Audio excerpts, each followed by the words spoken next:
I'd love to learn French, which is French ranch, which is how French cowboys talk. And it's very like bonjour. Oui, mon ami. Oui, mon bonjour. I'll tell We've you now what. alienated our less That's than a- 1% French audience. That's our that's the French right there. That's the French in me.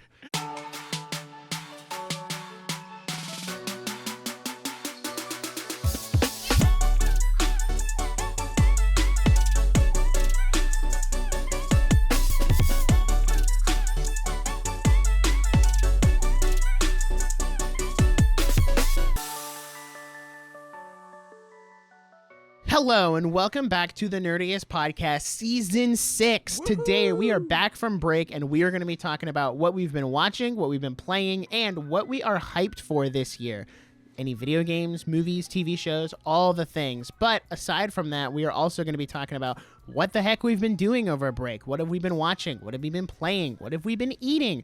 And we're going to talk about some news because even though it's just the beginning of January, the news does not seem to be stopping. And we're 15 days in, and we already got some pretty heavy hitters. Some stuff has gone before down.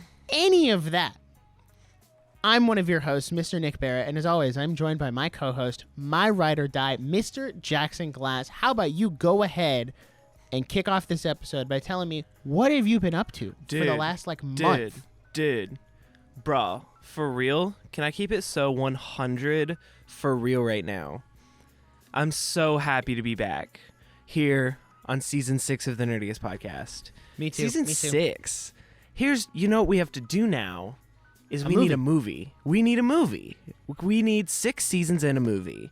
I don't know what that movie's about, but if someone has an idea on what the Nerdiest Podcast movie could look like, I'm not opposed. What I will say, though, I did watch the Al Yankovic story last night. Could be a really good framework. Because it's a spoof of what's the word I'm thinking of? biopic? And thank you. It's like a spoof of a biopic. So we could do like a spoof of how the podcast started.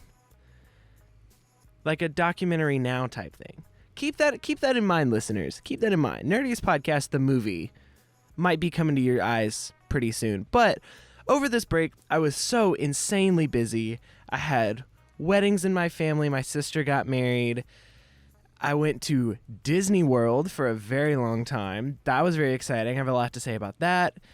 I mean, school has started back and it's been good. It's just busy again and that sucks, but it's okay. I'm working on a script right now that I'm really excited about. We're working on new music that I'm really excited about.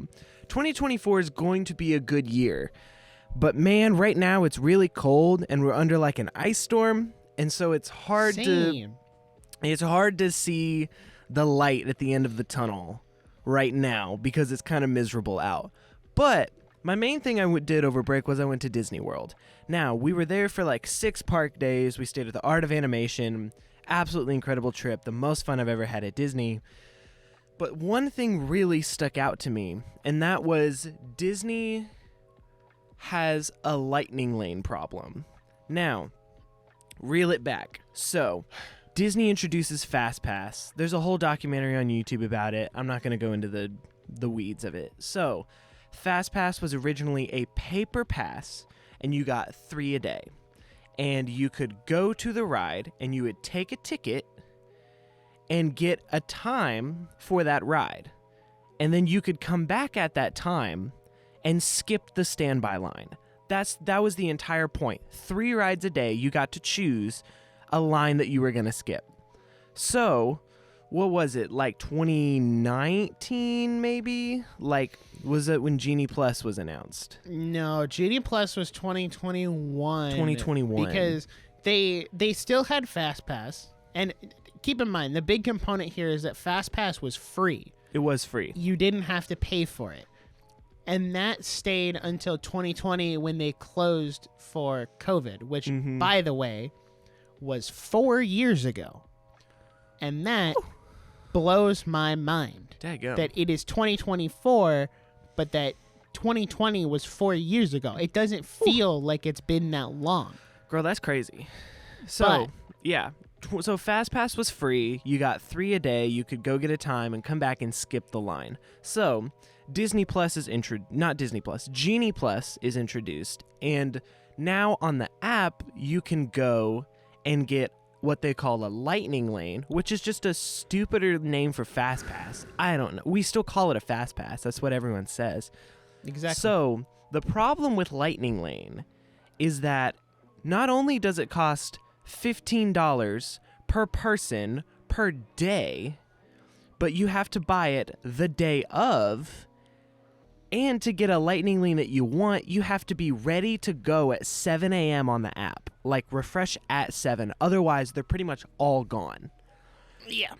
So, not only that, but if you want to ride a big, like, popular ride, it's an additional, like, $18 to $25 a person for just that lightning lane for the big ride. So, if you want to ride Guardians, you will be paying an additional $25 a person on top of your Genie Plus. So, I kid you not, to get a lightning lane for the Flight of Passage at Animal Kingdom, keep in mind, we've already spent $15 a day per person on Genie Plus. To get an additional lightning lane for Flight of Passage was $28 a person. $28. I mean, it's a conversation for a different day, but that ride is not worth $28. The thing is, people are doing it. They're paying it. Well, yeah, duh. And here's another problem is they're hardcore overselling the lightning lanes. So, when we were there and we did Smuggler's Run, that's the Star Wars where you fly the Millennium Falcon, we had a lightning lane for 11 a.m. We show up at 11 a.m. You have the hour window to show up. We got there at 11, scan in, and the line was outside for the lightning lane. We still had to wait like 25 minutes in the lightning lane. Granted, that's still so much better than the 250-minute wait in the standby, but we've lost the point of the lightning lane. The lightning lane was the point was to be walk on. You're supposed to be able to say, hey, here's my $15 a person. Grant me access to just walk on. That was the entire point. Now they're overselling them because they know people will pay. And you can still wait 30 minutes in the lightning lane, which is ridiculous. And what it's doing is it's making both lines a lot longer, making everyone unhappy.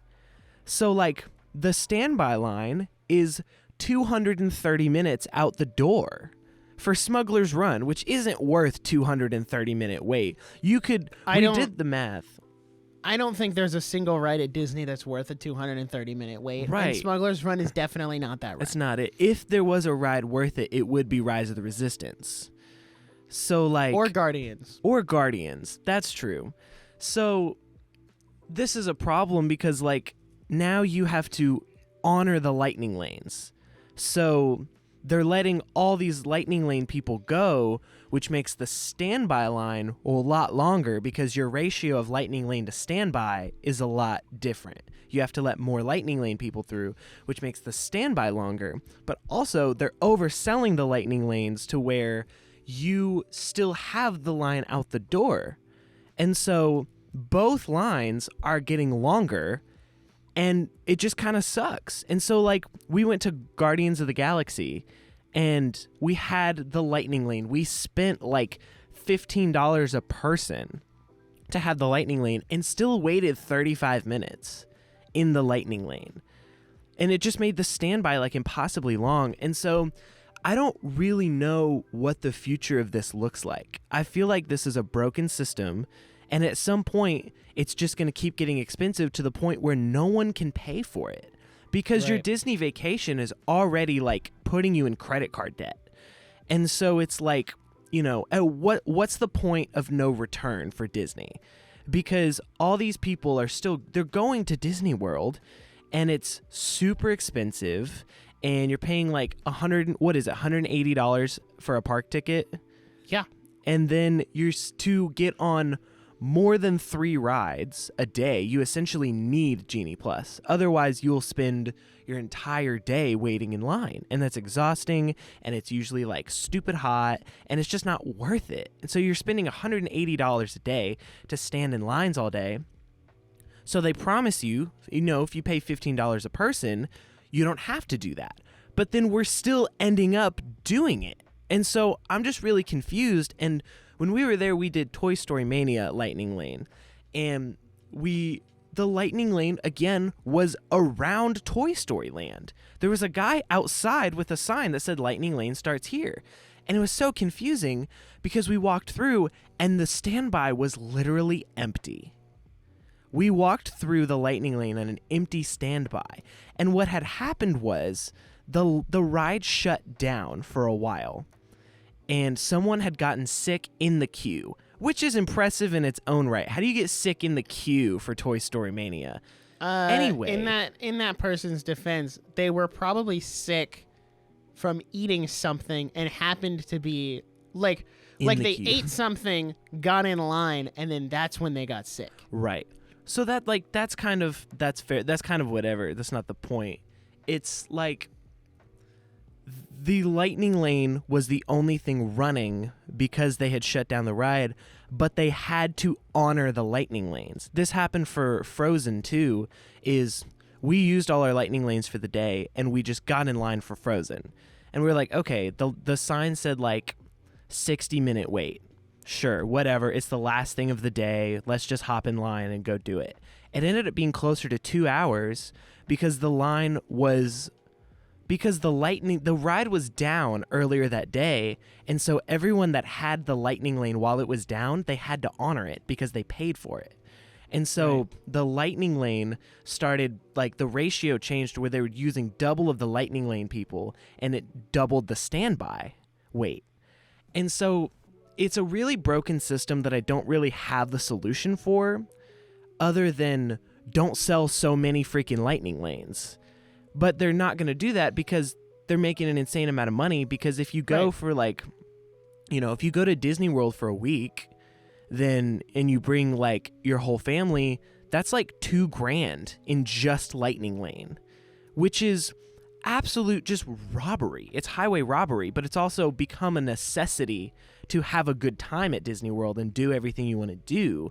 So it's really like kind of putting you between a rock and a hard place. So I don't know. I think they need to sell less and make the price lower, because $15 a day a person is one thing, because then you get unlimited Lightning Lanes until they sell out.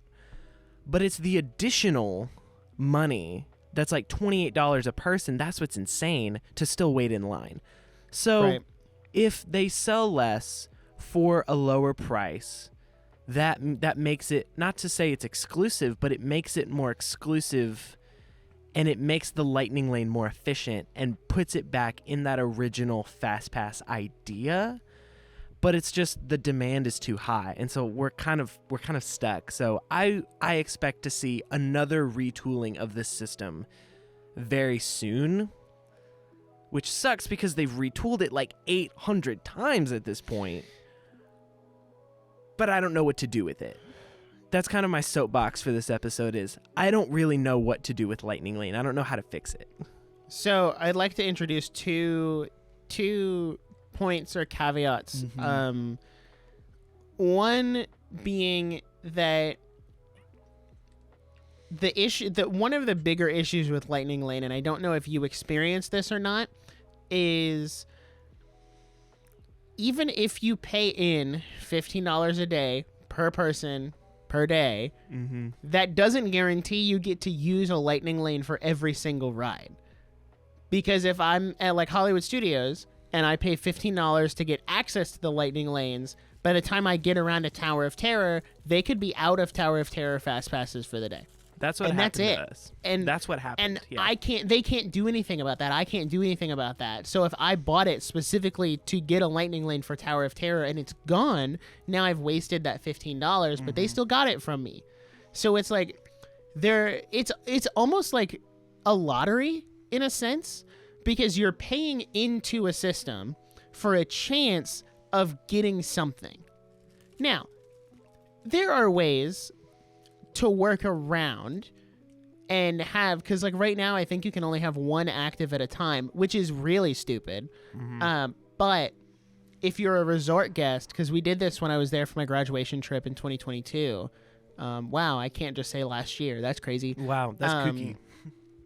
But when we were there, if you're a resort guest, you get your first lightning lane at 7, and then you get another one when the park opens. So if you make your reservation at 7 and you have one, you also get a second slot at 8 or 9, whatever the park opens. But here's the little trick to get a third one, is you make your first booking for any time after the park opens. So the later in the day you can go, the better. And then the second one gets to go, because it refreshes every 2 hours. So if you can make that first one for any time after that 2 hours, so you hold your first spot, then you make your second one when the park opens, and then after that 2 hour mark, you make your third one. And now you have 3 open Genie Plus slots. And you can just keep filling. And you got to be really careful, because if you do it wrong, it'll delete one of the slots because it's technically not supposed to be there. But there is a way to fish around the system and fix it. But then again, it shouldn't be this complicated. No. It was a lot easier, even when it was paper passes or like, I remember back when I went with my choir in 2019, you could make all 3 of your fast passes for the day. And that was it. Like, you could do it from your phone. And that was a much easier system, because now you can kind of plan out your whole day based around when you have these fast passes for. And I don't know why they changed the system so much, because now it's needlessly confusing. You have to have so many people explain it to you, and it still doesn't make any sense. So I wish they would go back to the old system and make it free. And because here's the thing, if people aren't buying Genie Plus, they're going to spend more money on food, on merch. Disney's still getting that money either way. It's not like they weren't getting that money. But, you know, it is what it is. The second thing I'm going to add, and not like, I'm going to play devil's advocate here a little bit. You did go during a holiday season. No, you're right. So that definitely affects your experience specifically. I'm not saying it makes the experience any worse or better, but it definitely affects it, because like when we went in the summer, it wasn't that bad because it was the middle of the summer. You went at New Year's. Right. Like, so granted, we did go over, we were there over New Year's, and that adds to the crowd, and it adds to the capacity, and it adds to the need. And that definitely affects it. But I also think, like, you know, when you go to Disney is really just kind of when you can go. Like, it's not really like, you know, of course, I would love to go in the middle of February when absolutely no one's there, but like I have school. And so it's kind of like, you know, regardless of when you go, it shouldn't be so insanely complicated that you need to watch 10 video essays on how to enjoy your trip. And this is why a lot of people don't like Disney, which I wholeheartedly understand, because if you essentially didn't grow up there, it feels like a mental exercise. It's not a vacation, it's a trip. And so like we clocked 25,000 steps a day. Like got up at 6:30 to like get ready for that lightning lane and be ready for rope drop at parks. Like, it's not a vacation. But it was the best trip I had at Disney. It was phenomenal. We had such a great time.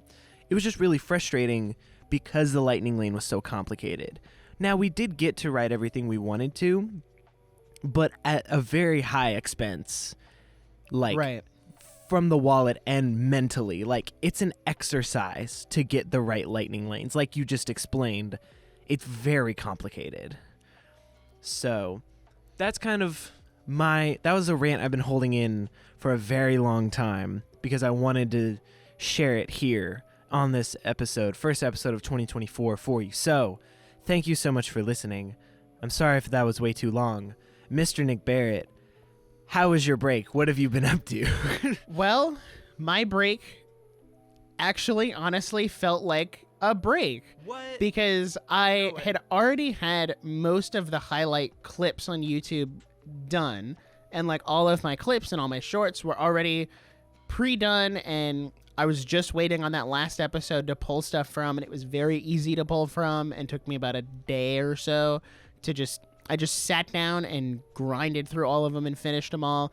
And then I was done before Christmas. So at that point, everything on the podcast was pretty automated, which is why there was no like community posts or anything on YouTube, because it was all like, I'm just going to let it run and I'm not going to touch it.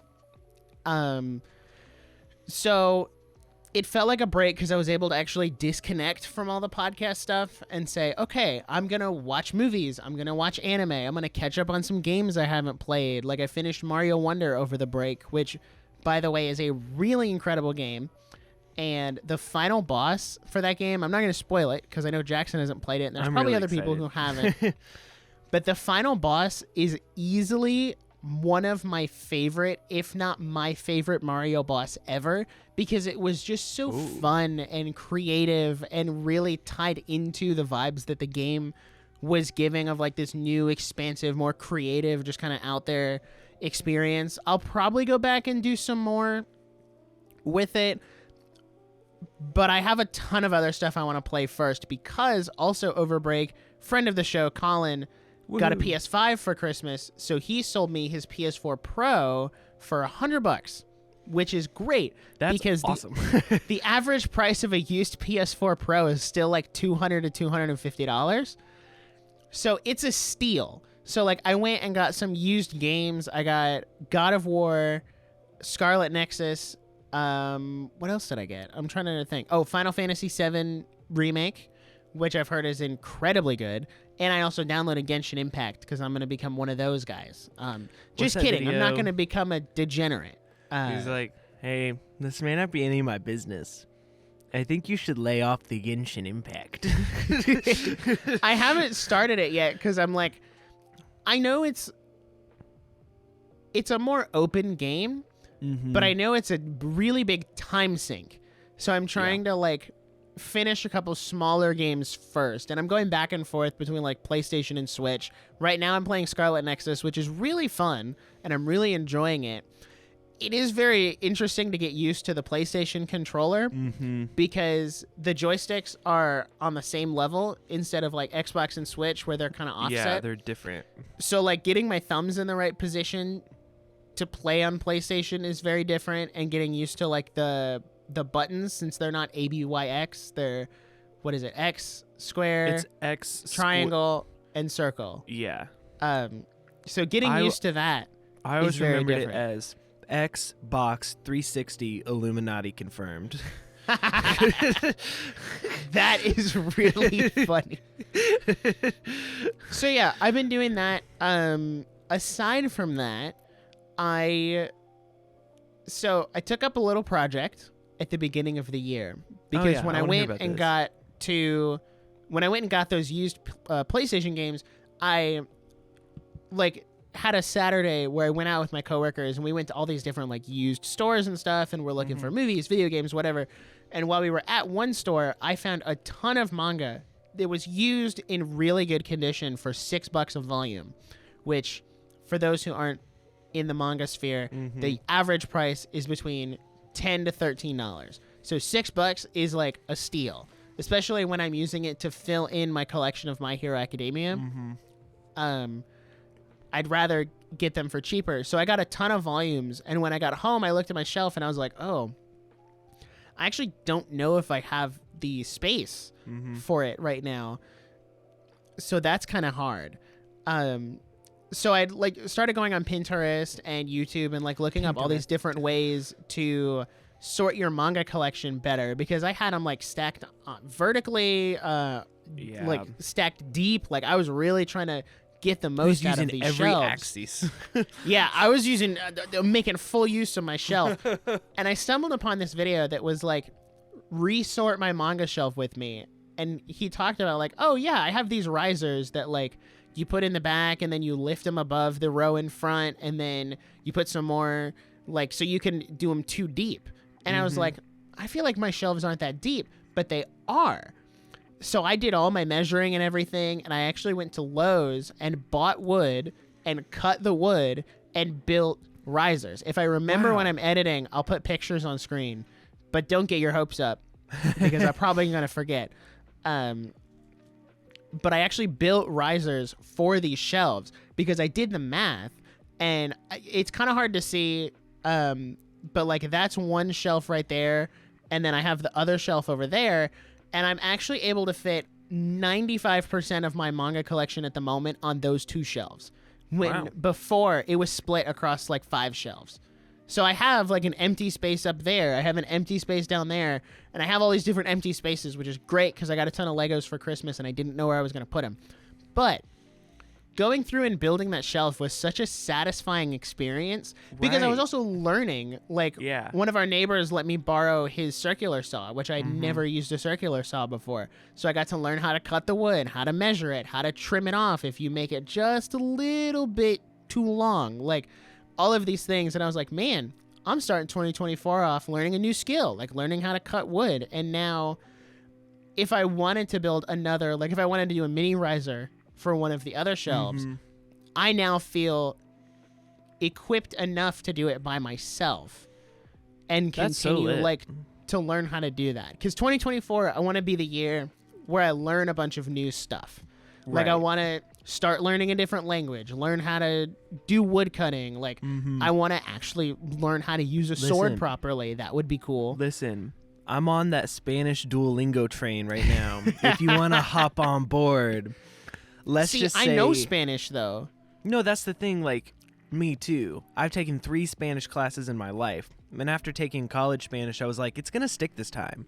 Like, I'm actually going to make it stick this time. Because I'm not taking a 4th freaking Spanish class in my life and then not remember a single word. This isn't happening. So I did use Spanish recently in the real world, as I'll say.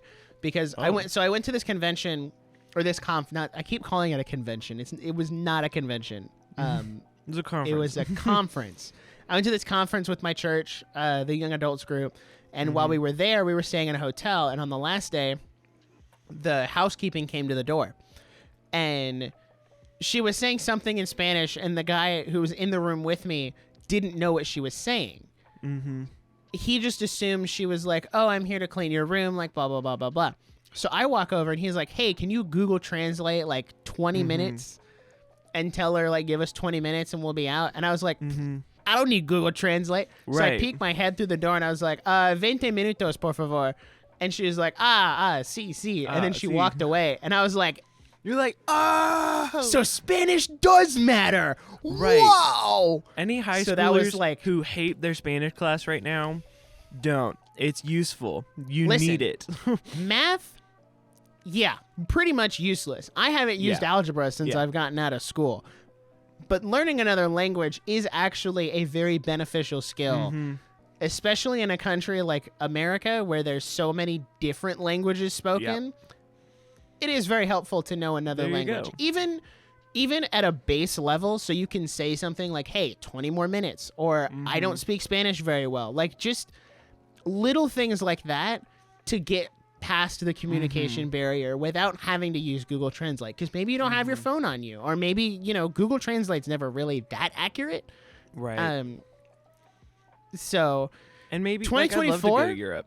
I'd love to go to Europe. And they mostly speak English in Europe. What are you talking about? Yeah, but I have this dream of like learning French, and learning then like France? going. French? I'd love to learn French, which is French ranch, which is how French cowboys talk, and it's very like bonjour. Oui, mon ami. Oui, mon bonjour. I'll tell We've you now what. alienated our like less than 1% French audience. That's our that's the French right there. That's the French in me. Hattie. I really want to learn Japanese, but I've heard it's the hardest language to learn aside from English because there's just so much to it. Like they have so many more letters in their alphabet. They have like 4 different writing styles. Like it's a hassle. Crazy. And I'm like, man, so is this what it feels like to learn English is not your first language? Because like in English, we have like bad. 4 words for the same thing. Like there, were, like. No, English. Yeah, it's confusing to me, and I speak English natively. Right. I get it. I understand. I'm very sorry for anyone that had to learn English as a second language. Like, I know that I didn't invent it, but I feel the need to apologize. Yeah, I didn't create it, but I'm sorry. I'm just the messenger. All right. Yeah. Do you want to get into some news? Because there's actually a lot. There's a lot going on. So you want to start with the bad news first? Well, I don't know. 2 of these could be bad news. Let's start at the top. Start at the top, make it drop. So, that was nope. No, we don't Ignore like that song. That was a bad joke. Pretend I didn't say that. I didn't say that. We need like a drop that's like ba-da-bum bum bum bum ba-da-bum bum bum Nerdiest news. All right. So, Mando movie confirmed going into production later this year. Apparently, The Mandalorian and Grogu. Season 4 was all written, but Lucasfilm reevaluated the plan during the strike and made the movie a priority over the season. Thoughts, questions, comments, concerns? Concerns? I don't know if this is the move. They weren't very clear on whether or not this was, we're turning season 4 into the movie. Right. Or the movie is its own thing that now takes place between season 3 and 4. And is this going to be like, it's just a Mando and Grogu side adventure that's a movie because we need a Star Wars movie in theaters because we haven't put one out in so long. Yay. So, I don't know. It could be good. It could also be really bad. Star Wars has had a pretty mixed track record recently. It also is very interesting that this movie has seemingly been bumped up and feels like it's going to come out sooner than any of the other movies because this is the only one they've officially announced. Like they've said, oh yeah, we're working on a Rey movie, or Taika Waititi's working on his movie, or so-and-so is working on their movie. But this one, they were like, here's the title, going into production later this year. Like, which means the script is done. They're ready to film. They're like, we're doing it. Which means it'll probably be out late next year. Mid next year? Maybe sooner. I feel like closer to mid 25, which I don't know. Could be the big summer blockbuster like in May. I mean, here's why I'm conflicted, because on one hand, Star Wars in the movie theater, pump it in my veins. Like, we need more Star Wars in the theater. But also, what's the move? Like, because they talked about mixing the Mandalorian and Ahsoka and like doing this big triumphant like Dave Filoni universe like crossover that like caps off all the stories. But Ahsoka season 2 got greenlit. I don't think this is that movie. I think this movie is completely separate, which I wish they were a little more clear on whether or not they were axing season 4.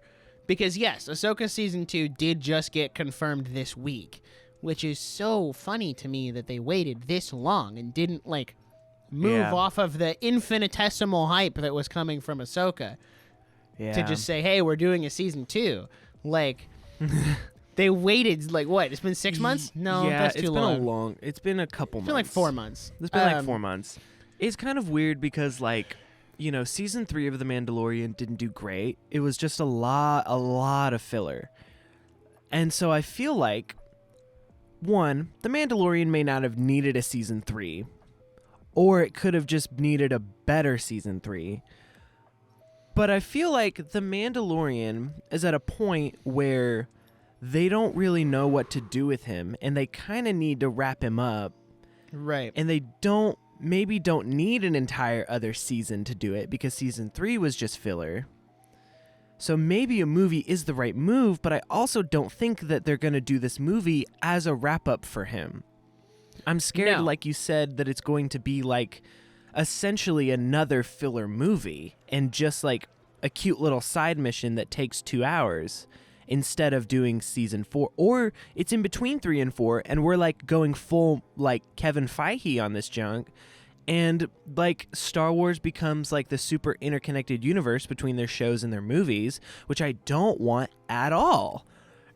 Right. I don't know what they're doing. It's really weird because I know Mando is supposed to have a decent part in the whole like Thrawn coming back and like doing that whole like heir to the Empire or whatever, which I'm invested in it, but I'm also not invested because I know it means nothing, because we know it goes nowhere, because we have 7, 8, and 9, and Thrawn's not in any of those unless they're just gonna get to Rey's movie and be like, somehow Thrawn returned and he's back now. We're like, oh my gosh. Like, otherwise this movie means nothing. Like, it's wrapping up characters, yes, but that movie is gonna wrap up Sabine, Ahsoka, Ezra, Bo-Katan, like all these characters who were already pretty wrapped up. Pretty like done. we were done with Ahsoka, we were done with Sabine. We didn't know what had happened to Ezra, but we were okay with that open end of like maybe he'll come back one day. And we're it really does digging feel up like, the graves on this one. Like, yeah, and with the Mando movie, it feels like the movie could be a good wrap up, but the end of season 3 was also a really good wrap up. And they could have left it there. Like, we know they were going to do more, but they could have left it there. They could have ended Mando at the end of season 2 when they got separated and he like reunited Grogu with Luke, and that was the whole point of the series. Right. We could have. Here's my opinion. I think season 3 should have just ditched Grogu entirely. Like, when he should have stayed with Luke. I think he should have stayed with Luke, because it just completely erased any weight that his decisions through the entirety of season 2 had. Just be like, oh, he's back, LOL. And then it's like, oh, okay. But then he could have made a return like mid-end season and it would have been a big deal. But they're just like, no, you're really here for like the adventures of like Din Djarin and Grogu, so we just gotta like throw them in a goofy little side mission show. Which, like, that's my question, like, what's the move on the movie? Like, are they do you think they're like soft testing like a series? Like, do you think this could be 3 movies that wraps up the whole universe? No. Or I don't think there's a universe where Ahsoka season 2 gets turned into a movie. No. I think they need a show, because there's a lot of hoops they have to jump through, because Ahsoka and Sabine are still stuck on that planet, so they have to get them off. Thrawn has to reunite with all of those people. I can't remember if Moff Gideon is dead or not. I think he's dead. I'm pretty sure he died at the end of season 3. I know you didn't watch it. I think so. Which I've so seen sad. enough of season 3 to be like, Mando season 3 no. was the most forgettable thing to come out last year. And that's so sad. That's tragic. Because remember when season 1 was like the thing? The thing. That's what even non-Star Wars fans, that was a really good like entry point to get back into Star Wars. It was also like one of 2 things on Disney Plus. Right. So it was like a big deal. I don't know. And then they were like, oh, you like that? Here's Book of Boba Fett. And they're like, we were kidding. That was a joke. We were kidding. I don't Boba Fett's actually lame. Yeah, that was such an L. What an idiot. Who decided that? You guys are stupid. It was like, and then what? Also, Lizzo is in season 3 of The Mandalorian. You like that, right? And we're like, I hate that episode so much. No. Jack Black did a really good job, but that doesn't mean the episode was good. Yeah. Like, you can acknowledge that Jack Black did a really good job. Because he does great in everything. Like, he's just incredibly talented. Slight side tangent. All right. Did you see Jack Black's going to be in the Minecraft movie? Oh my gosh, I'm so excited. He might actually save that movie. I was really like, I was a downer about that. Yeah. About the whole thing. And then I saw he was in it, and I was like, okay, hold on. I also saw a rumor, I don't know if this is true, that it's based on the Telltale Minecraft story mode. I think that was just a random crap post on Twitter. I don't think that was legit. I don't know. Because I saw it too. I feel like that was a better explanation for me of what the Minecraft movie was. I was like, how do you make a Minecraft movie from an open world sandbox game? Dude, I wrote a Minecraft movie when I was a kid. What are you talking about? Right.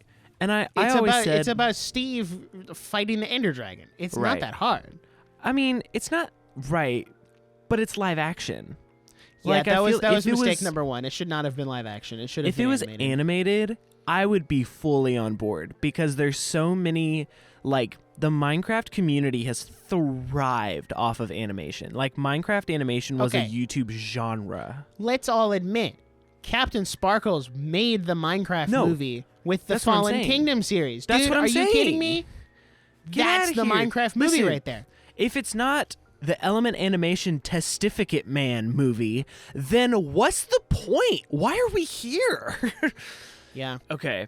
Anyway, so what if a Star Wars edition is reportedly in the works? What if, meaning the Marvel show where they say this and that? My opinion entirely, fat no. L. That is a stupid idea. I don't like that because what if is just Marvel's excuse to lazily explore the multiverse by saying, what if this character was this character? And it's so nihilistic and it's entirely just, oh, yeah, if this person was this person, they would kill a lot of people and the world would end again. Boom. And it's like, I don't care. Don't do that with Star Wars, because who cares? It doesn't make sense. It makes no sense to do it with Star Wars. So I'm going to play devil's advocate here. I don't like it either. I think it's dumb. It's just Disney is turning Star Wars and Marvel into the same thing more and more every single day. And it sucks. This also seems like a really lazy excuse for Disney to have an animated Star Wars show without putting in any of the real effort. Because there are some really good concepts. The biggest one being, like, what if Anakin didn't become Darth Vader? What if Anakin turned Darth Sidious in? What if Anakin was able to live this good life with Padme and Luke and Leia and none of the bad things happened? That's really the only one I actually care about. Yeah. Anything else just kind of goes by the wayside. But even then, Disney's not going to do it as good as some of the fans have. Right. But to play devil's advocate, it could be good. They could come up with some really interesting situations. Star Wars is a little more limited because they don't have an expansive multiverse to go off of. You kind of have to take what happened in the timeline and just say, well, what if that didn't happen? Yeah. Like, what if Order 66 didn't happen? I guarantee you that's going to be an episode. Yeah. What if Luke didn't blow up the Death Star? What if the Death Star didn't blow up Alderaan? Like, they're just going to go through all of these really big moments and say, what if that didn't happen? Or what if the opposite happened? Like, what if Darth Maul actually died? Here's my problem is that, and this has been my problem with What If, is it feels like a really lazy form of storytelling to me. It's very much, it's not anything original, it's not anything new, it's not anything exciting. It's just, but what if that didn't happen? Ooh. And then it's like, yeah, but none of this matters because it didn't. Like, it didn't happen. And so I feel like we already had our Star Wars What If, and that was Visions. Yeah, like 100%. You just go watch Visions because it's going to be better animated with better stories with characters that you actually care about. Because if they go and make this show and does, what if Luke Skywalker joined the dark side? Then it's like, okay.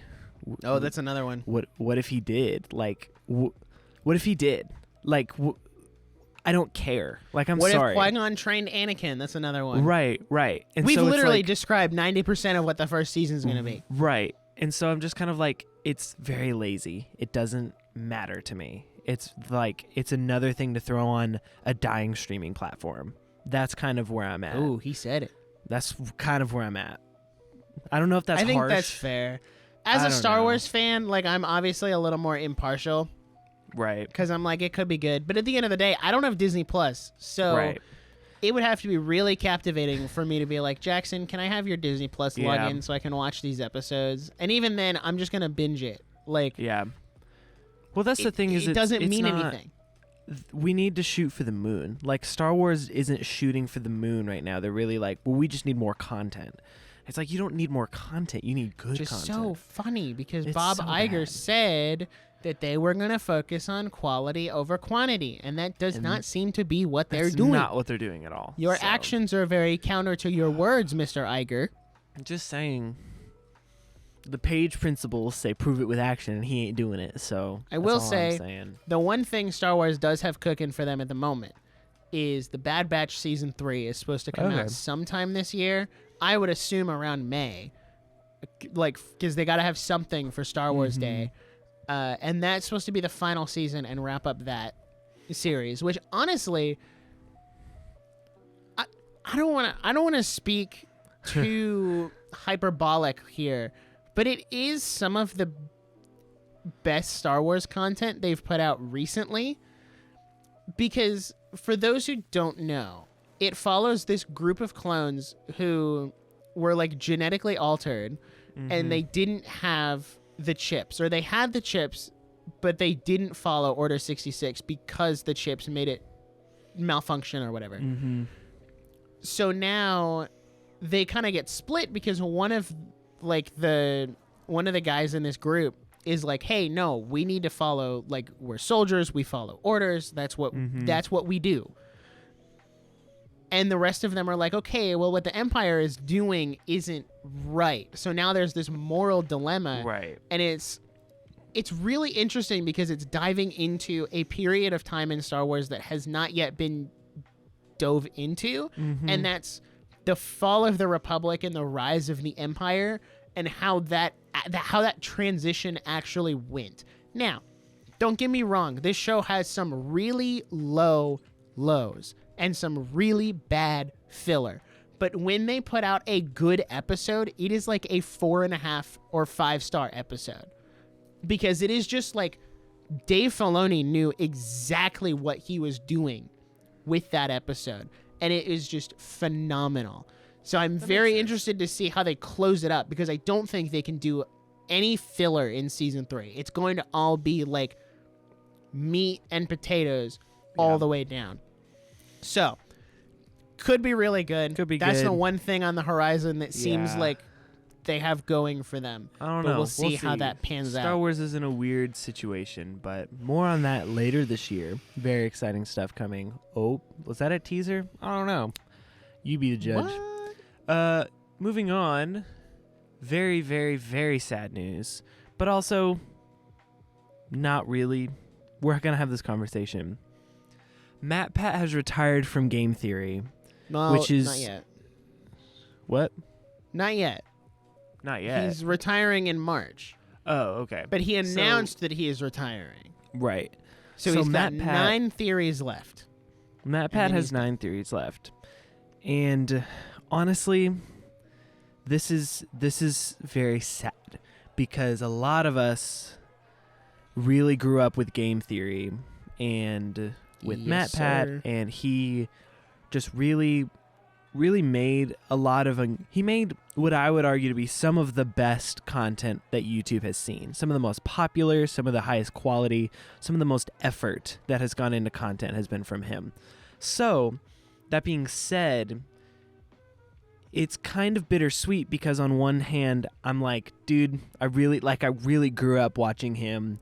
I love a lot of his stuff. He is a really passionate creator who consistently puts out insanely high quality, well thought out videos. But on the other hand, he's been doing it for so long that I'm kind of like, go get your rest, King. Like, you deserve to go to bed. And he's still working behind the scenes of game theory. So game theory's not done, but he's not the host anymore. And so it's bittersweet, but we still have the legacy of videos he left us to go back and watch. Right. And we're kind of in this weird point where a lot of really OG YouTubers are starting to retire. So MatPat, Stampy Longnose, Captain Sparkles is talking about it, Dan TDM is talking about it, and all of these really, and there's a ton more that I just don't have time to mention, but we're kind of entering a new era for YouTube, in the sense of YouTube has been around long enough for people to retire. We haven't seen a lot of retires before this, because it hasn't been considered a career long enough to have people need to retire from it. And so it's interesting, and this is partially nostalgia driven, but I'll say something about that in a second. But like that era of YouTube with the Game Theory, Captain Sparkles, Dan TDM, Stampy Longnose, like all these OGs was, I don't know if I want to say a better YouTube than what we have now, but it was a different landscape that felt way more genuine. And so YouTube now is feels very disingenuous, and it feels very like clickbaity, and it's very, how many views can I get? How many clicks can I get? What can I say that's shocking that I can put on a thumbnail that's going to get 1 million views and cause controversy, and then this and Right. that. And there's been a lot of different YouTuber controversy over the years. But back in the day, YouTube used to be fun. It used to be like, oh, let's play this game. Let's play Minecraft, this and that. And there was still drama. But I feel like we're kind of seeing that era kind of shift. Like we're fully moving out of that era of like, you know, those classic Minecraft YouTubers are starting to have kids and like retire, and like they're not these 22-year-old newly married dudes that just, you know, like playing Minecraft. You know, they have their own lives and they're getting older. And so like when actors retire, like when Owen Wilson retires, I'll be like, man, Owen Wilson. But these people were so genuine and so personal in doing their content, you feel it so much more. Right. Like you really feel MatPat leaving because he personally did all of that, and you watched it and you supported him. And so I feel like YouTube is going to have to establish some big creators, but it's kind of in a weird spot where there's like everyone is doing YouTube now. Like it's so accessible that like there's 1 million YouTube channels that have so many subscribers that there's not really like a big YouTuber anymore other than like Mr. Beast and like a few other ones. That's what I was going to say. Other than Mr. Beast and like maybe some random like vlog channels, you know, you have your niches on YouTube now. You have like your Peter McKinnon for photos, and you have like, you know, I'm not really into the gaming sphere on YouTube anymore, but like there is gaming YouTubers over there that are popular, but there's no like universal popular YouTubers anymore. Right. And so we're kind of entering this weird era for YouTube where, you know, one day Mr. Beast is going to retire, and there's going to be a ton of people really sad about that. And, you know, I don't want to be the boomer that's like, well, back in my day, we had Captain Sparkles and it was phenomenal, and now all you kids just watch your Mr. Beasts and stuff.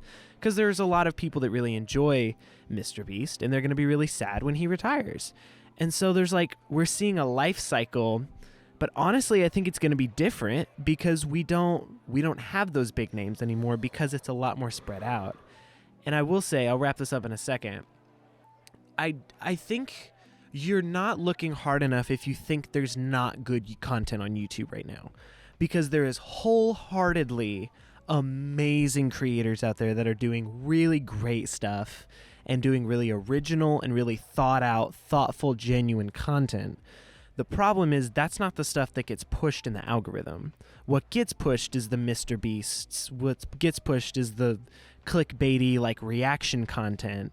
Yeah. And YouTube as a whole needs to change that if they want the longevity to build more people like Game Theory, MatPat, like Dan TDM, like these like really actual genuine like cool people who are making good content out of a love for the content.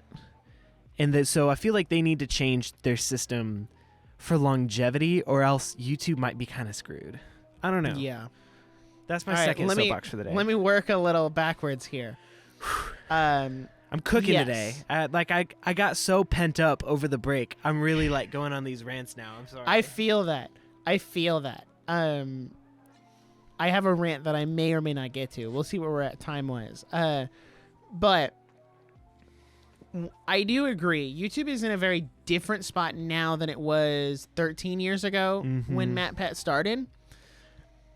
Because to your point, everything is very much, oh, let's do the Mr. Beast style thumbnails. There's a lot of talk and conversation about whether or not Mr. Beast has ruined YouTube, because now that's the content. It's not about making good content. It's about making content like that and copying Mr. Beast because he is so successful. And I think YouTube, and this is going to sound really bad, but YouTube is too accessible. And I'm not saying that people shouldn't have a voice and shouldn't have a platform to put their content out there.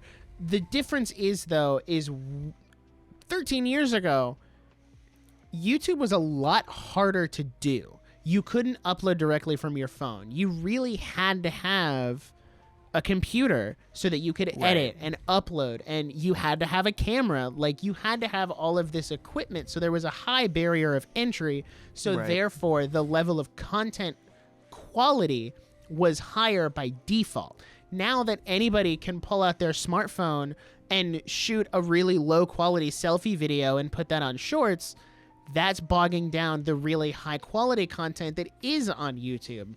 So it's just become too much. And there's a statistic out there. I think if you have 10,000 subscribers or more, you're now in like the top 2% of YouTube. Like, that's how many channels there are. Yeah. And it's so fascinating that that's where we're at, because YouTube has essentially replaced cable TV. Like, and if you want to say no, I can count on one hand the number of people I know who have cable TV, and it's zero. Yeah. Like, they have YouTube TV, or they just watch YouTube. Like, I don't watch cable, I watch YouTube. YouTube is my TV. So and YouTube didn't used to be like that. No. So it's very interesting. There isn't really a universal creator outside of Mr. Beast.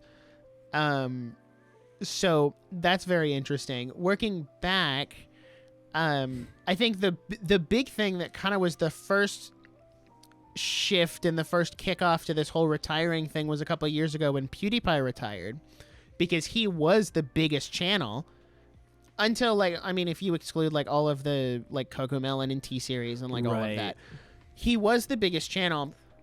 And then he just said, you know, I've been doing this for so long, like, I want to be able to spend time with my wife. Like, I want to just take a step back and live my life, because I've made my money on YouTube and that's what I want to do. And he retired, but he still makes videos. So everyone's like, well, did he really retire? Yes, because if you look at his channel now, he uploads like every 2 weeks, once a month. Like, whenever sometimes there's a spurt where it's like every week, and then he doesn't upload for 2 months. Like, he just had a kid last year, so he made a video saying, hey, the videos are going to slow down much more because I want to be very present and be very involved in my kid's life. And I 100% respect that. Yeah. Because you're never going to get to the end of your life and be like, man, I wish I made one more YouTube video. Dang. But you will get to the end of your life and say, I wish I spent more time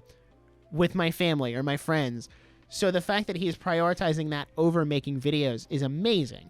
And that, to go back to MatPat, is another reason he wants to step off, is because he said in the video, like, his son is getting older and he wants to like be a part of his son's life and be very active with his family. And I'm like, that is amazing, especially since he can now work behind the scenes on other stuff that isn't going to be as time consuming and taxing as the Game Theory channel.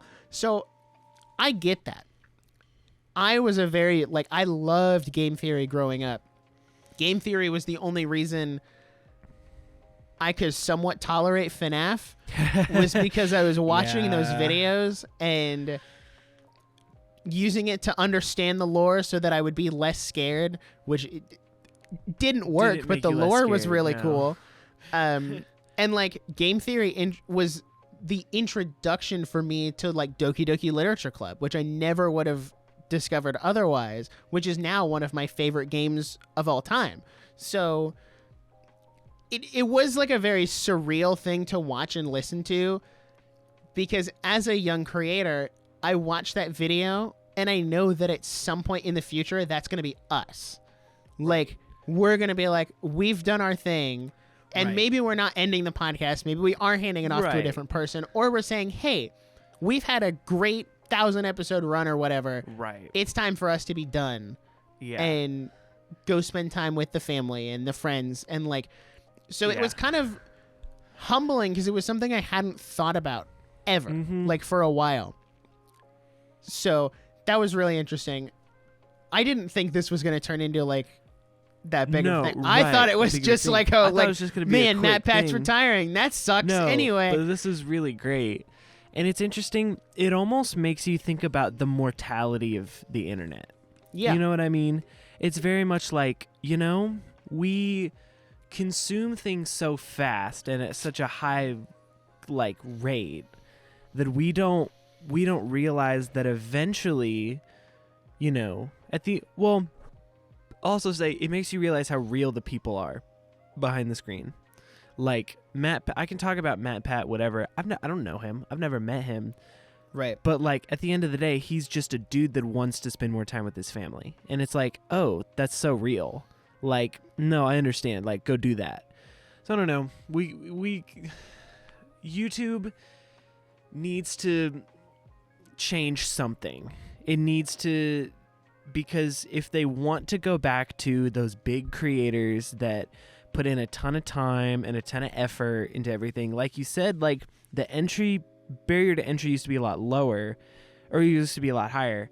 And I think that is honestly like a shift in the filmmaking world in general, as like equipment becomes more accessible. You could shoot a movie on your phone, like you can get a little lavalier microphone on Amazon and like go interview people on the street and get 1 million TikTok followers. Like, but 13 years ago, you would pour your soul into a YouTube video and hope that it got 100 views. And like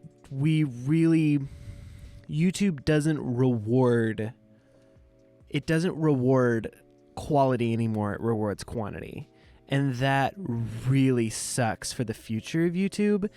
And that's why so many OG YouTubers that are still around are doing monthly uploads, whatever, because they've been around for long enough to have the audience that knows they can go to them for high quality content.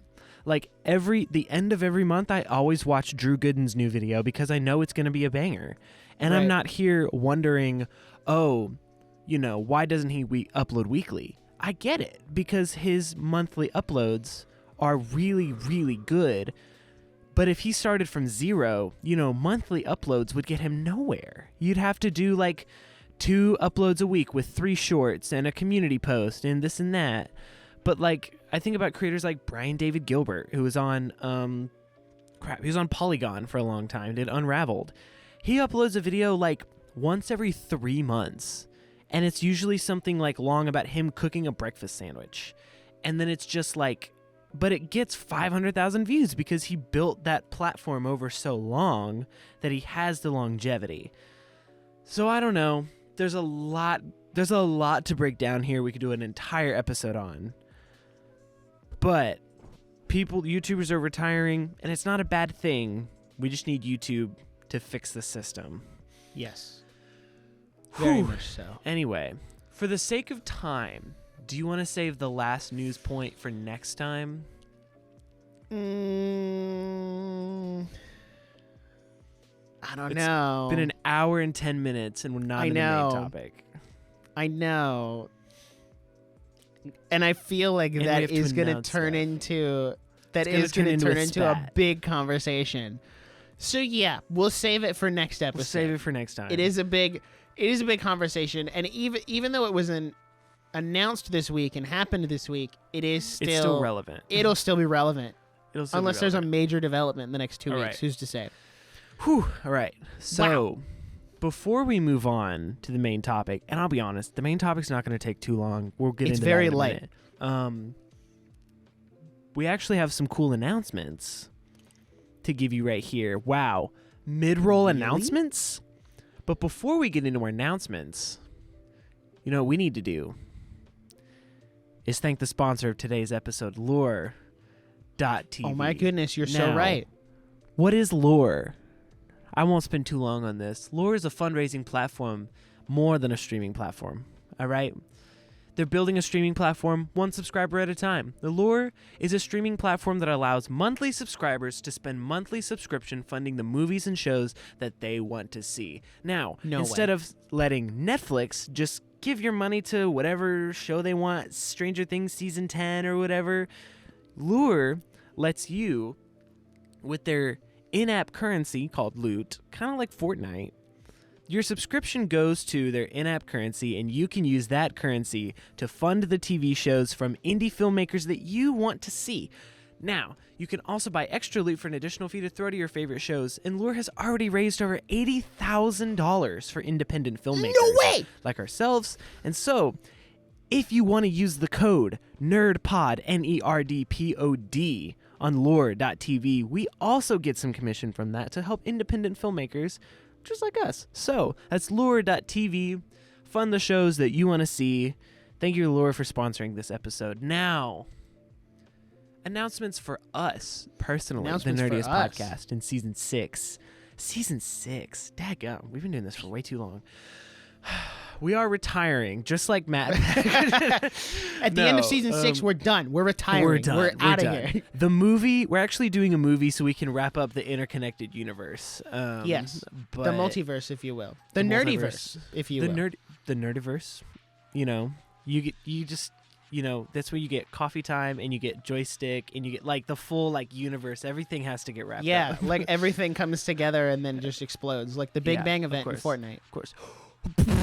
Anyway, so we have some announcements, and I'm going to do the one that I know more about, and that's we have new merch in the store. Now, as you can tell, we have updated our logos and our brand. Our incredible designer, Zoe Ott, fearless designer who has stuck with us for so long. Thank you, Zoe. Big shout out. You're an absolute legend. Do incredible work for us. Thank you so much.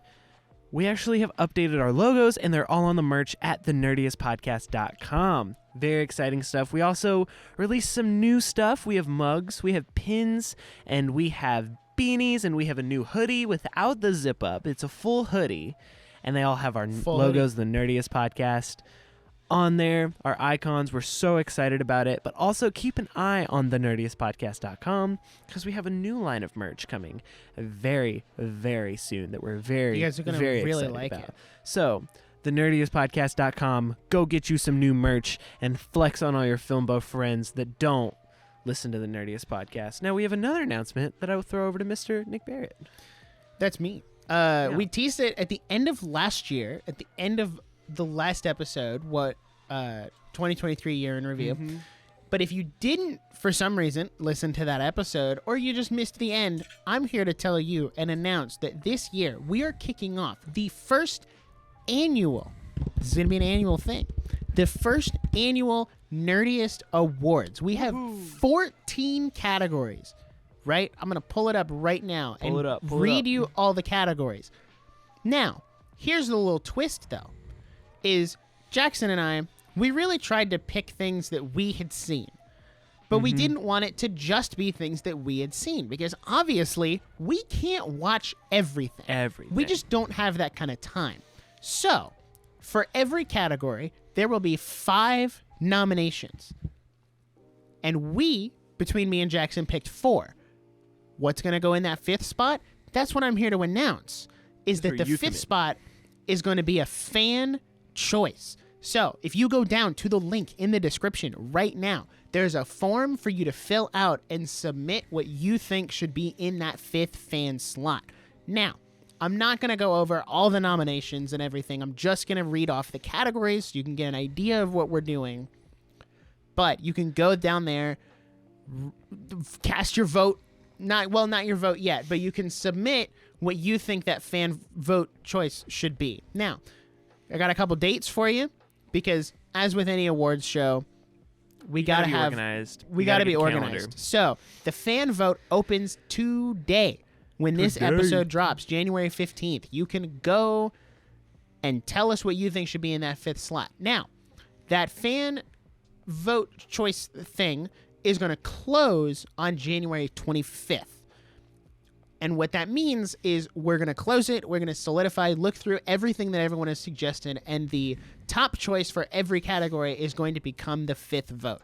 Then, on January 29th, which I'm pretty sure is the next episode, we're going to announce all of the categories and go over all of the nominations and provide you with a link to the actual Nerdiest Awards, where you will then vote for what wins in every single category.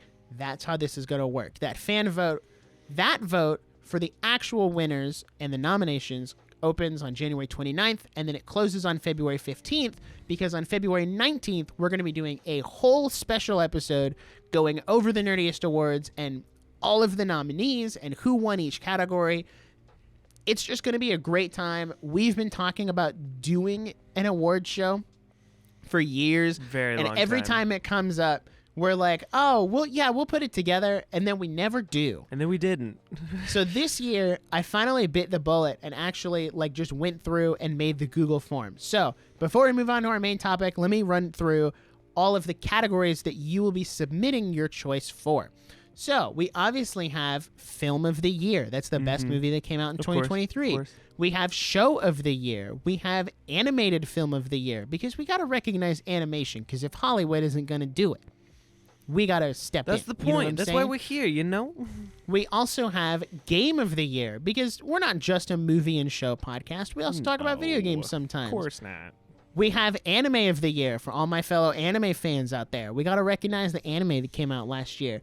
We have Best Overall Streaming Service, which is going to be a very interesting one. Best Original Soundtrack, Best Original Song, Best Director, Best Actor, Best Actress, Underrated Movie of the Year, Worst Movie of the Year, and, of course, Most Anticipated Film of 2024. So those are all of the categories that you can go submit what you think should be in there. Now, if your choice happens to be something that's already nominated, it's just not going to, it's just not going to, you know. It's already there. So essentially, choose your favorite, and we will figure out all of the guesswork. Yes, we will make it work behind the scenes. Yeah. So you can go do that with the link in the description right now. Right now. Go do it. You can do it Right while now. you're listening to this episode as we talk about what we're excited for in 2024. So, right here we have our list of what we're hyped for in 2024, and I'm gonna keep it so freaking for real. Keep it There's 100. nothing on the list. We've been here for 6 seasons. I feel like I can really be really real on this show. You know, it's been 6 seasons. I think this is the first time I'm really gonna be transparent. Guys, there's not a lot in 2024 so far that looks phenomenal. No. Now, you may disagree. No. This is an opinionated thing. That's okay. I have a couple things to look at. But so far, the announced movies for 2024 that are coming out, there's not a lot. So, we're going to go through the list, but we're also going to just kind of talk about, what does this year look like? What's the move for this year? Because so far, there's really not a lot that's being announced. And even the stuff that's being announced doesn't look amazing. So, if you'd like to go first, you have a couple more things because you have games and stuff on there. I do. If you'd like to go first. Okay. But we are going to be excited about what we have. So, let's do what we this. do have is very exciting, but we don't have a lot. Last year, I listened to our episode last year, and we had this long list of movies and shows and games, and it was so exciting. And then I was putting together the list for this episode, and I was like, I don't know about this one, Chief. I don't know. It's not looking very good. Hopefully some more stuff will get announced pretty soon. But at the moment, it's not looking hot. I'm going to start with games because that's what I have the least of. Right now, all I have game-wise is Persona 3 Reload, which I wasn't excited about until they dropped the opening credits movie video thing. And I've been listening to that song on repeat for the last week, man. I am actually getting really excited about it. And I was going to wait to buy it because it's most definitely going to be on Nintendo Switch 2, which I'll come back to that in a minute.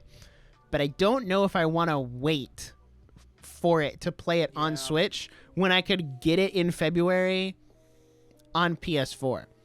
Because I'm I could just get it on PS4 and play it there.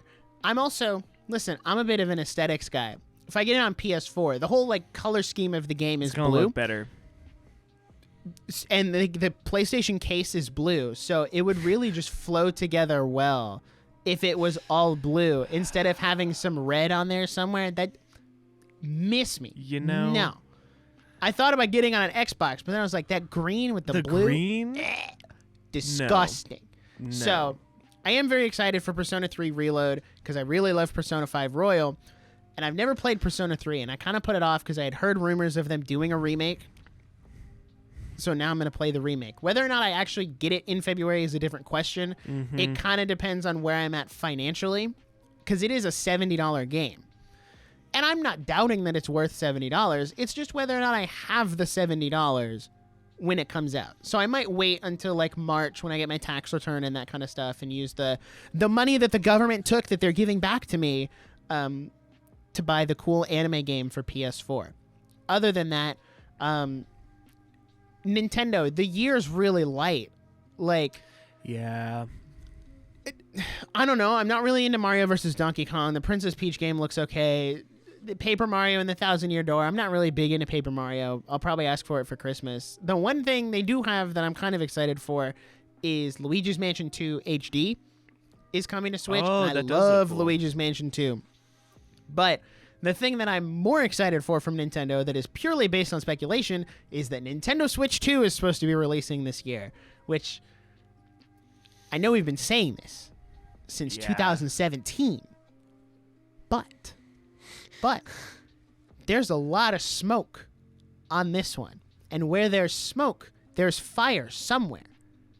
So when we find the fire and they announce the thing, I'm not entirely sure. Some people have said January, some people have said March, some people have said never. So we'll see if it actually comes out this year. But I think it has potential.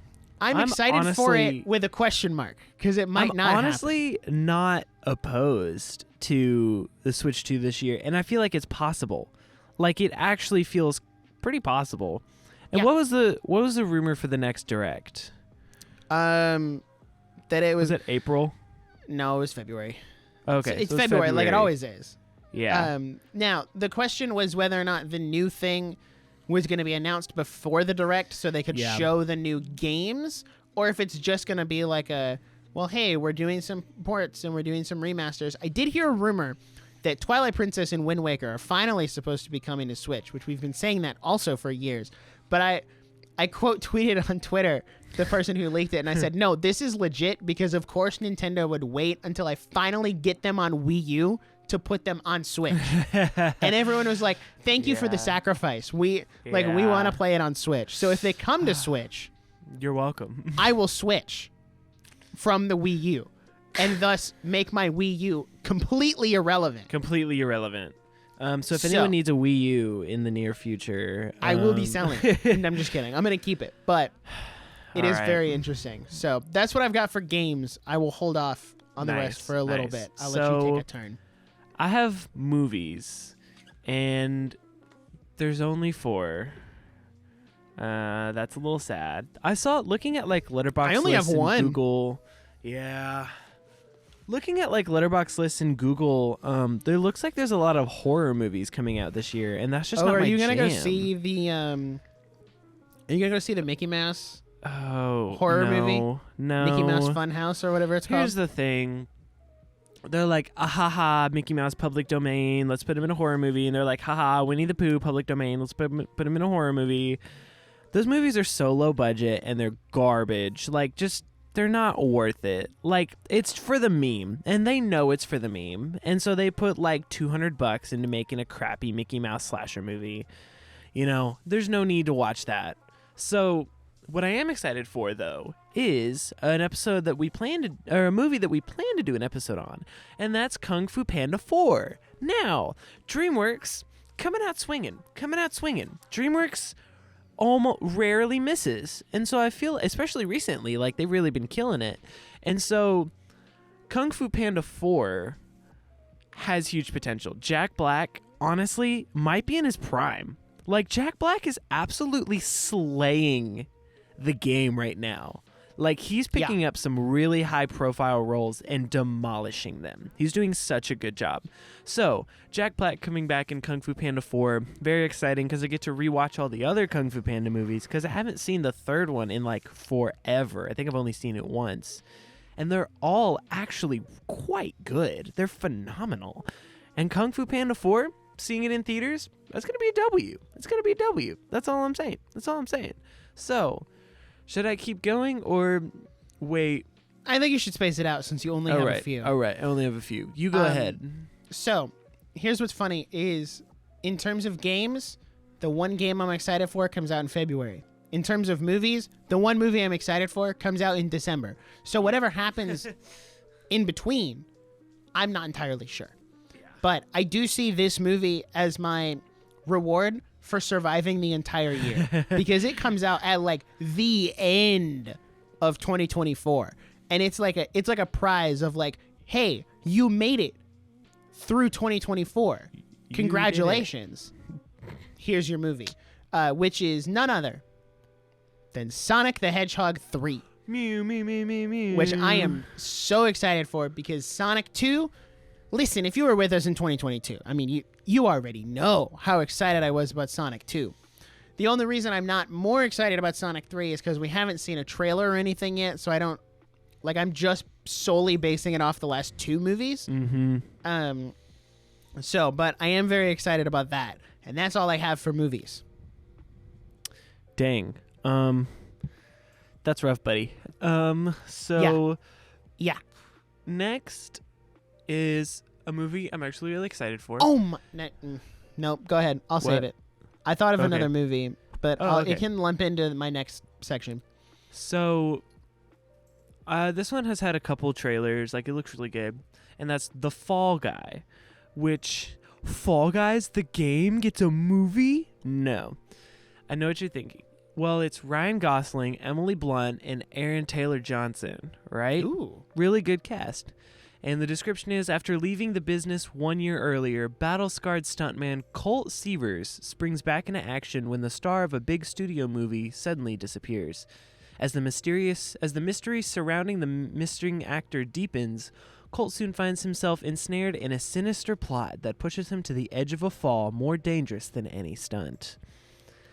That it looks like it's going to be another Ryan Gosling Literally Me movies, and I'm really excited. He's really killing it for those roles. No, really. He is like the like film bro guy now, like the toxic beta male. Like, he's literally me.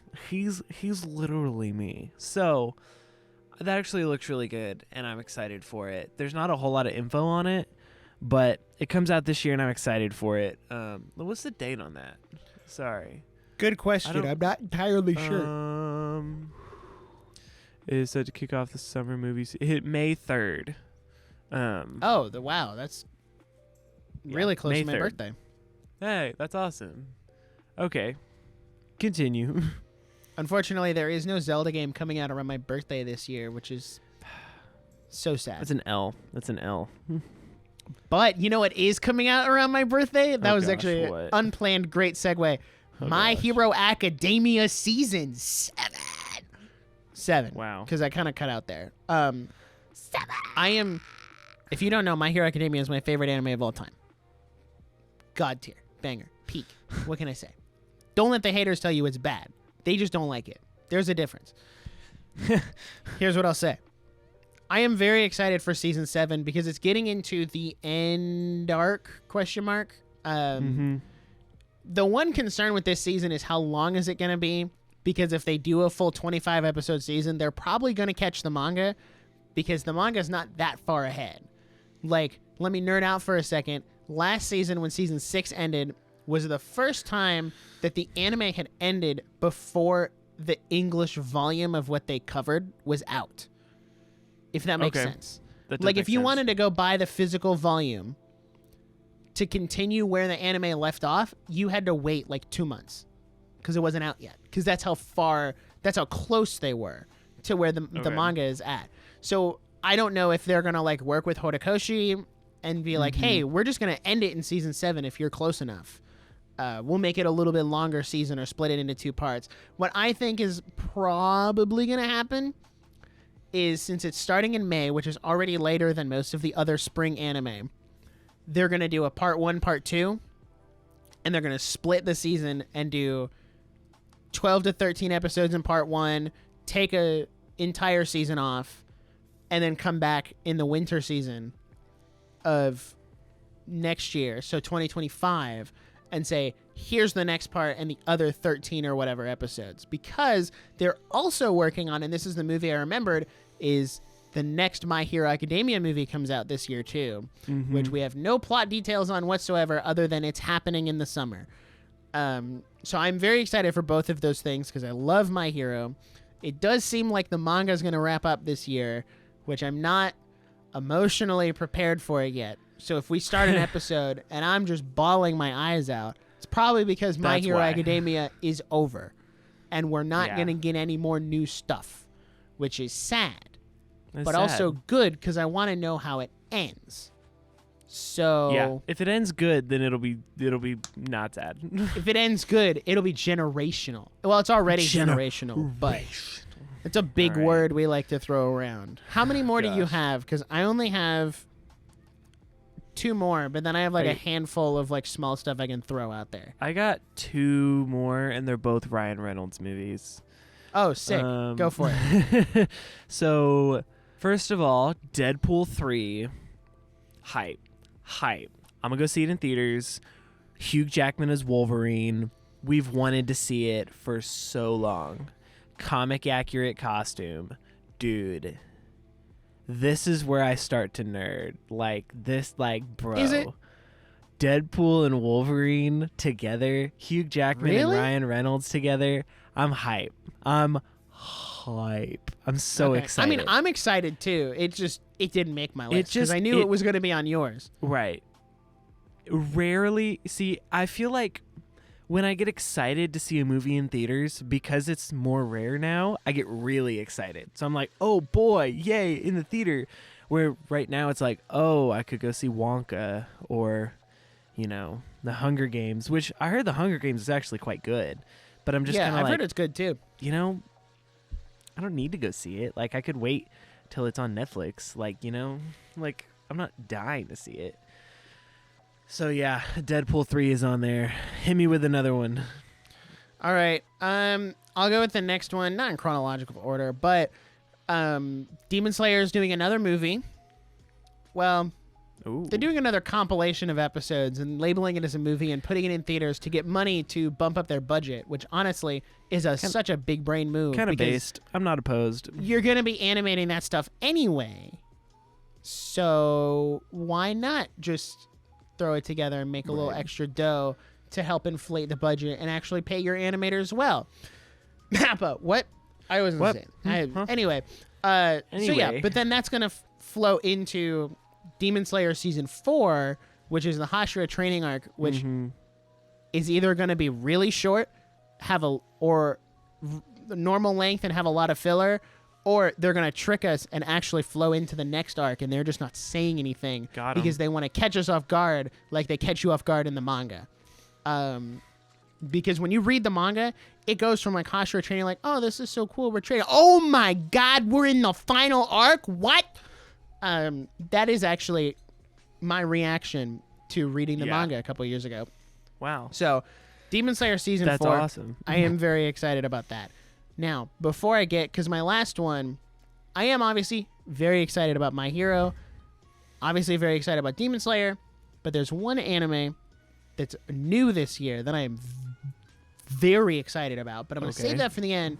Okay. And I will say, there are a handful of ones, like I have my list here, unserialized, not sponsored, of shows that are coming out this year that are look really interesting, like Blue Box, which is a sports romance. Kaiju number 8 looks really good.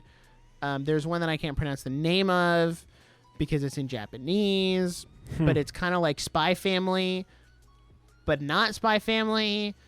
I can already tell it's definitely going to be like, hey, this is just Spy Family, which is so disingenuous. National Magic and Muscle Season 2 just started, which, by the way, that's our next episode, Jackson's Anime Adventure. I saw you log into my Crunchyroll last night. What? I'm so proud of you for starting it not the night before. Yeah, here I am. So there's also Solo Leveling, which I need to start. It's already started and I need to watch it. But anime is going to be the big thing I consume this year because, as I said, in a clip that's on the channel, in a short, American media just kind of sucks right now. So Japanese media is filling the slot. Until they get better. Because at least it's consistent. Yeah, that's based. So my last thing for the year, it's for the moment. Things are going to come out soon. Yeah, there are small things that are going to pop up that'll be like, oh my goodness, I didn't know that was happening. Right, I'm going to be excited for it. But at the moment, last one for me right here is If, which is Ryan Reynolds is in it, and it's directed by John Krasinski. And John Krasinski and Steve Carell are coming back together for it, which is iconic. And the description is, after discovering she can see everyone's imaginary friends, a girl embarks on a magical adventure to reconnect forgotten imaginary friends with their kids. And John Krasinski and Ryan Reynolds, and Ryan Reynolds is trying to help this little girl connect all these imaginary friends. And it looks really good. It looks really funny. It looks really sweet and heartfelt. And recent movies with Ryan Reynolds, similar to the Adam Project, he can do really heartfelt roles. Yeah. And it looks really good, and I'm excited for it. But that's kind of all I've got so far right now. But more stuff will come out soon, hopefully, that we'll get excited for. Hopefully. And honestly, I was talking to Amy about it, and what she said was really good. She said, last year, a lot of new stuff came out that you watched, and it's, that was great. It's this year, it might be a better year to just go back to the classics. And I was like, yeah, that's really based. I would love to do a full DreamWorks rewatch this year, because I haven't seen a lot of those movies in a long time, or maybe never at all. And I've gone back to a lot of my top 10 movies. I've gone back of oh, I actually really love this movie and it's in my top 10. Let me watch it again, and then I have a great time. So I don't know. It's kind of, might be the year for rewatching the classics, I am using this time because the Nintendo slate is really light. So I'm using this time to go through, while there isn't a ton of new stuff, and just clear out the backlog of games that I have. Because when you're not swamped with new stuff, you can go back and play the older stuff. And a different thing, and I think when we get to the end of the year, you'll see this, is my movie consumption is going to be way less than it was last year. Because obviously we had our movie competition to get over 100. Yeah, you're not going to sit, I'll be shocked if I cross 30 this year. That's a little low. That's low. I'll say 50. Give yourself a little more credit than that. I'll be shocked if I get over 15 new movies from this year. That's still low. I don't think so. I think you'll do more than that. I'm just saying it's going to be low because I also want to use this time, because we watched so many movies last year.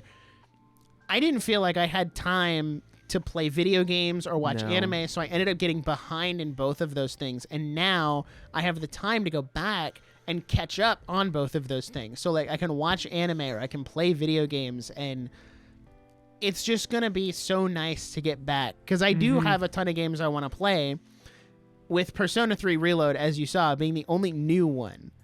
And I'm not even I'm going to get that as soon as it drops. I'm going to try to finish, at the very least, finish Scarlet Nexus before I pick up a new game. Because it's also a great tactic to save money. Because if you're not spending money, you can save that money, which I need to save it for the Switch too, because that's apparently supposed to be $400. So don't say it's only $50 more than the OLED. I was talking to someone else about this, and they're like, $400, that's half my paycheck. And I'm like, yeah, you don't pull it out of one paycheck. You you start saving now. But also, so then when they do tell you it's $400, you're like, oh, cool, I already have that set aside. It's not a big deal. Also, this is a really probably terrible philosophy that has gotten me in trouble a lot. You can always make more money. At the end of the day, you're going to get another paycheck, oh, that's half of my paycheck. All right. Well, you're going to get another one in 2 weeks. So maybe half of your paycheck this time could be for the Switch too. I don't know. That line of thinking is particularly why I have $700 in anime pre-orders, which they've started shipping, by the way. You're terrible. Which one of them may have just disappeared. So I may have like 600 instead of 7. Who gave you a full-time one of job? them disappeared. Who gave God, you a full-time Thank you very job? much. He's testing me, okay? He's teaching me how to be responsible and a good steward of my money. It doesn't sound like you're passing, though. Like No, I'm currently have a failing grade. I'm going to do better in 2024, though. Oh. That's my goal. Dang, but that's good. my last thing that I'm very excited for, and if you follow me on Twitter, you probably know this already. Twitter.com/nerdiestnick if you want to follow me on Twitter. Whoa. Anyway, it was a series that I knew was getting an anime adaptation, and I heard it was really good, so I bought the manga to read it, and I bought the first 3 volumes, and I really, really loved it. It is so funny, so captivating, and I really love the main 2 characters, and the premise is just kind of wacky and out there, and I'm all for it. And that is Don Da Don, which, Don. if you don't know the premise, there's this guy who is really like solely convinced that aliens exist, but that spirits do not. And there's this girl who is the exact opposite, who fully believes that spirits exist, but aliens do not. So they kind of start butting heads, and they're like, hey, I challenge you to go to this really haunted place, or I challenge you to go to this place where aliens always show up. So what happens if both of them exist? And that's the premise of the series, is it's not one without the other. They both exist. And now what do we do with that? So if you don't want to wait for the anime in October, I highly encourage you to pick up the manga. It has some really good art, and honestly, probably a couple jokes that are going to get cut out of the anime, not because they're bad, but because of like how copyright works. Like literally on the first 3 pages, the main guy who believes in aliens is talking about how like Obama has been to Mars. And I'm like, can you put that in a show? Can you say like, that? Can you say that? Like, can you show a picture of Obama because he's a ex-president and a public figure? Or does he still have a license over his likeness? Like, I don't know. I don't know. Huh. So it is going to be very interesting. That's wacky. And I think when it comes out, it's going to blow up and people are going to love it. So that's the new anime this year. Yes, absolutely. Yeah. 100%. Yeah. That may be the quickest turnaround time we ever have for an anime.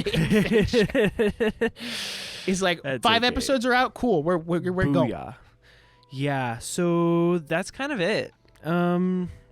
Sorry to disappoint if you were really looking to see what we were hyped for in 24, but I feel like we had some really solid conversation today, though. Like this was a really good episode, regardless of the lack of current excitement for the year. And I'm not like not excited. Like I'm really excited to go and watch new movies that are new to me.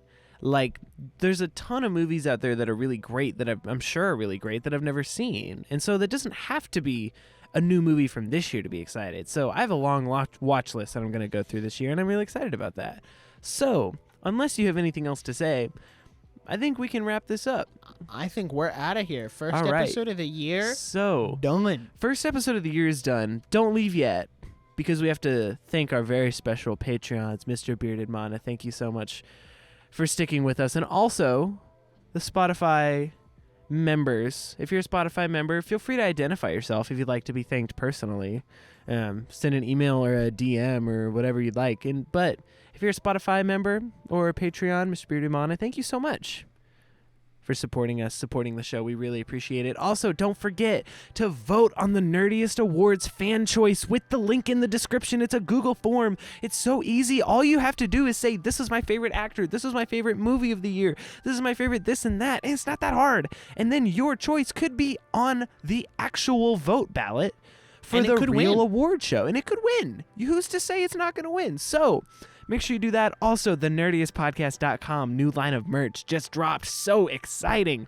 This year we have huge plans to take already existing ideas and take them further, and brand new ideas that we're very excited to implement to make this the best show possible. Thank you so much for sticking with us. We're very excited for 2024. Now, if you enjoyed this episode about what we're hyped for and YouTube and, Disney World and Star Wars, we kind of touched all the bases today. Head over to wherever you get your podcasts and leave a review. That's right. They mean the world to us, and that helps us get the show to other nerds like yourself. Now, if that's not enough for you, you could become a Spotify member and gain access to our monthly bonus show, The Nerdiest Aftershow, with lots more shenanigans, and you could be personally thanked on the show. Now, speaking of which, we would like to thank our Patreons, Bearded Mana, and our Spotify subscribers for out there. We already did that, but thank you guys so much. We really appreciate it. If that's still not enough for you, you can follow us on Instagram at The Nerdiest Podcast or on Twitter at Nerdiest Pod to stay up to date with our nerdy shenanigans. Thank you so much for listening. We will see you next time. And until then, bye.